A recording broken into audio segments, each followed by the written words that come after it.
রাজশাহী সহ ৫ বিভাগে বইছে তীব্র তাপপ্রবাহ। প্রচণ্ড গরমে দুর্বিষহ হয়ে উঠছে জনজীবন। আর এ নিয়ে আরও জানাতে রাজশাহী থেকে মারুফ হাসান, দিনাজপুর থেকে কঙ্কন কর্মকার এবং ময়মনসিংহ থেকে হারুনুর রশিদ যুক্ত আছেন আমাদের সাথে। শুরুতে চলে যাচ্ছি রাজশাহীতে মারুফের কাছে। মারুফ, রাজশাহীতে আজ সর্বোচ্চ তাপমাত্রা কত, আর এ অবস্থার কতদিন চলবে বলে জানিয়েছে আবহাওয়া অফিস? সকাল থেকে আমরা দেখতে পাচ্ছি যে নগরীর যে তাপমাত্রা সেটি আসলে ক্রমশ যত সময় গড়িয়ে যাচ্ছে তাপমাত্রাটা কিন্তু তত পরিমাণে বাড়ছে। এখন পর্যন্ত রাজশাহীতে সকাল 11টার পরে যে তাপমাত্রা রেকর্ড করা হয়েছে, রাজশাহী আবহাওয়া অফিস জানিয়েছেন যে সেখানে 36 ডিগ্রি সেলসিয়াস তাপমাত্রা রেকর্ড করা হয়েছে, যেটি আসলে সময়ের সঙ্গে সঙ্গে কিন্তু বৃদ্ধি পাচ্ছে। পরবর্তীতে নতুনভাবে তার সেই আপডেটটাও কিন্তু আমরা পরে তাদের মাধ্যমে জানতে পারবো। তবে গতকাল সর্বোচ্চ তাপমাত্রা রেকর্ড করা হয়েছিল 38 ডিগ্রি সেলসিয়াস তাপমাত্রা, এবং এই যে তাপমাত্রা ক্রমশ বাড়ার ফলে জনজীবনের যে ভোগান্তি, বিশেষ করে যারা এই সময়গুলোতে অফিস আদালত বা বিভিন্ন জায়গায় যান, তাদের আসলে পথে চলাফেরা করতেও কিন্তু সমস্যা হচ্ছে, এবং অতিরিক্ত তাপমাত্রা থাকার কারণে তাদের যে যাতায়াতের সমস্যা, পাশাপাশি শ্রমজীবী মানুষ থেকে শুরু করে বয়োজ্যেষ্ঠ এবং শিশু যারা আছে তারা কিন্তু অতিরিক্ত এই গরমের কারণে, ব্যবসা গরমের কারণে তারা ঠিকঠাকভাবে তাদের যে দৈনিক জীবনযাপন সেটি কিন্তু করতে পারছে না, এবং অনেক কারণেই তাদের কিন্তু বিশেষ করে শিশুদেরকে আলাদাভাবে এই স্বাস্থ্য চিকিৎসার জন্য তাদেরকে কিন্তু হাসপাতালে নিয়ে যাওয়া হচ্ছে, বিশেষ করে এই গরমের কারণে। এবং অনেকে বিশেষ করে এই তাপমাত্রা বৃদ্ধি পাওয়ার কারণে তাদের যে ধরনের পিপাসা এবং তৃষ্ণা মেটানোর জন্য অনেকে ডাবের যে শরবত সেটি এবং পাশাপাশি আখের রস এবং অন্যান্য যেসব কোমল পানীয় আছেন সেগুলোর দিকে ঝুঁকছেন। পাশাপাশি ফুটপাতে যেসব রস এবং ফল বিক্রি করা হচ্ছে সেগুলোর উপর তারা নির্ভরশীল হচ্ছেন, যার কারণে অনেকেই কিন্তু তাদের স্বাস্থ্যহানির দিকটি বিবেচনা না করেই দেড়ধারছে এইসব খাবার খাচ্ছেন, যার কারণে তারা কিন্তু পরবর্তী চিকিৎসা নেওয়ার জন্য হাসপাতালে ভিড় করছেন। পাশাপাশি শ্রমজীবী যেসব মানুষ আছেন, তা বিশেষ করে অটো রিক্সা চালক থেকে শুরু করে যারা দিন আনে দিন খায়, সেই সব মানুষ আসলে এই তীব্র রোদের মধ্যে তাদের যে দৈনন্দিন কায়িক শ্রম সেটি আসলে করতে সমস্যা হচ্ছে, এবং দীর্ঘ সময় ধরে তারা কিন্তু তাদের বাইরে যে কাজকর্ম সেটি কোনোভাবে চালিয়ে যেতে পারছেন না, যার কারণে তাদের যে আয় সেটি কিন্তু কমিয়ে যাচ্ছে। এবং অনেক রিক্সা চালক বলছে যে তারা দৈনিক যে টাকা আয় করত, রোদ থাকার কারণে বাইরে সেভাবে যাত্রী না পাওয়ার কারণে তারা তাদের যে রিক্সা ভাড়া সেটি আসলে জোগাড় করতে পারছেন না, সেটি আসলে জোগাড় করতে তাদের হিমশিম খেতে হচ্ছে। এই যে জনজীবনের মধ্যে এক ধরনের অস্বস্তি, সেটি আসলে ক্রমশ কিন্তু আমরা বিশেষ করে দুপুর 2টা থেকে শুরু করে বিকেল এই সময়ের যত ঘনিয়ে আসে তখনই কিন্তু তাপমাত্রার যে তারতম্য সেটি আসলে অনেক বেশি কিন্তু পরিমাণে এখানে দৃশ্যমান হয়। রাজশাহী থেকে এই ছিল আমার কাছে। এখন আমরা আমাদের আরেক সহকর্মী দিনাজপুর থেকে কঙ্কন যুক্ত আছেন, তার কাছে জানবো সেখানকার পরিস্থিতি। কঙ্কন, জানাবেন আসলে সেখানে এই তাপমাত্রা বৃদ্ধির কারণে জনজীবনে কি ভোগান্তি আসছে, এবং আবহাওয়া অফিস এ পর্যন্ত বৃষ্টির কোনো আভাস দিয়েছেন কিনা?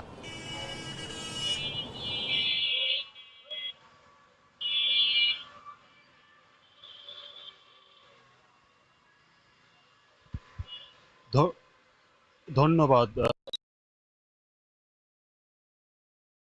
দেশের যে চলমান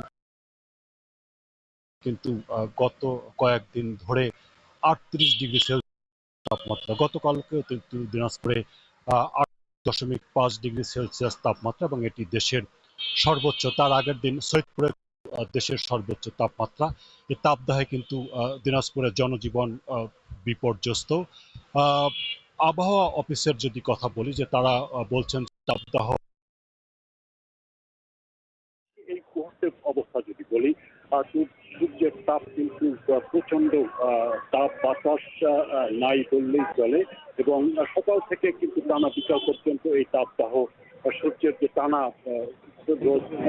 তাপ বাতাস নাই বললেই চলে, এবং সকাল থেকে কিন্তু টানা বিকাল পর্যন্ত এই তাপদাহ, সূর্যের যে টানা রোদ কিন্তু সেটি কিন্তু চলে, যার ফলে জনজীবনের যে ভোগান্তি, বিশেষ করে যারা আউটডোর থাকেন, যারা ঘরের শ্রমজীবী মানুষ, কৃষি শ্রমিক, রিক্সাওয়ালা, বা যাদের কর্মের কারণে যে বাইরে আসতে, তাদের কিন্তু নানান দুর্ভোগের মধ্যে তারা পড়েছেন। এবং আপনার এর বাইরে যদি বলি যে কৃষি যে তাপের কারণে কিন্তু কৃষি শ্রমিকদের কিন্তু ভোগান্তি অনেকটাই চরমে। আপনি জানেন যে দিনাজপুরে ধান কাটার মৌসুম চলছে, এবং এখন পর্যন্ত প্রায় 85% ধান কাটা হয়েছে, এবং বাকি ধান কাটার জন্য শ্রমিক যে তাপের কারণে কিন্তু অনেক শ্রমিক কাজে যোগ দিচ্ছেন। জন্য কিন্তু বলা হচ্ছে।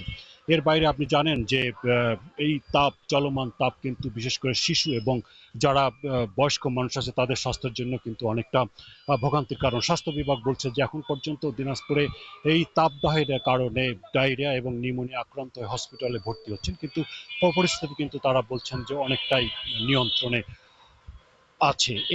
এর বাইরে আবহাওয়া অফিস যেটি বলছে যে আমি বারবার বলছি যে আগামীকাল কিন্তু তারা বলছেন যে বৃষ্টি হওয়ার সম্ভাবনা আছে, যদি হয় তাহলে কিন্তু জনজীবনে অনেকটাই ভোগান্তিটা অনেকটাই কমে আসবে। এখন আমরা যাচ্ছি ময়মনসিংহে। হারুন, আপনি একটু জানাবেন আপনার এখানে এখন পর্যন্ত ইলেকট্রনিক সামগ্রী বিক্রি কেমন হচ্ছে এবং দাম বেড়েছে কিনা একটু জানাবেন হারুন।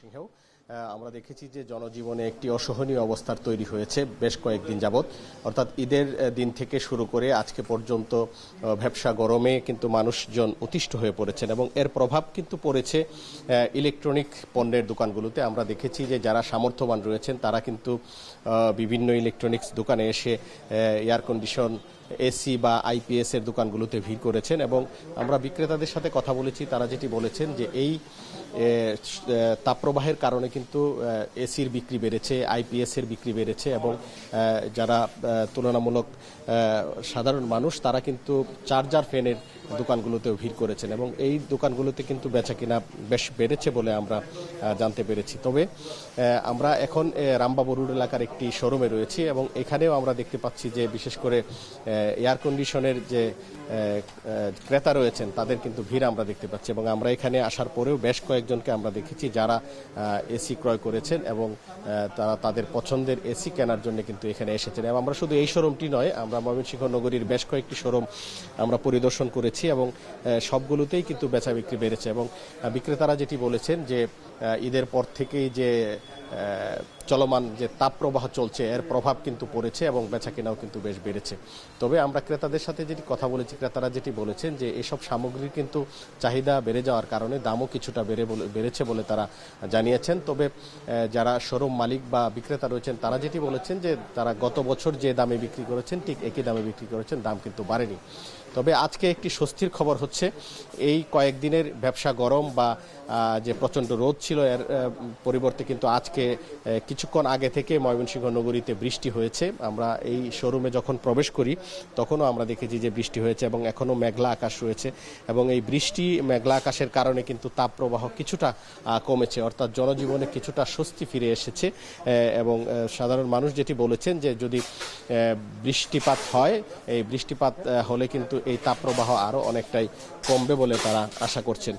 তবে বিক্রেতারা যেটি বলেছেন যে এই শীতাতপ নিয়ন্ত্রণ যন্ত্র বা চার্জার ফ্যান বা আইপিএস এদের যথেষ্ট সরবরাহ রয়েছে এবং ক্রেতারা তাদের পছন্দ অনুযায়ী এই পণ্যগুলো কিনতে পারবেন বলে আমাদেরকে জানিয়েছেন। তো এই ছিল আমার কাছে ময়মনসিংহ থেকে সর্বশেষ।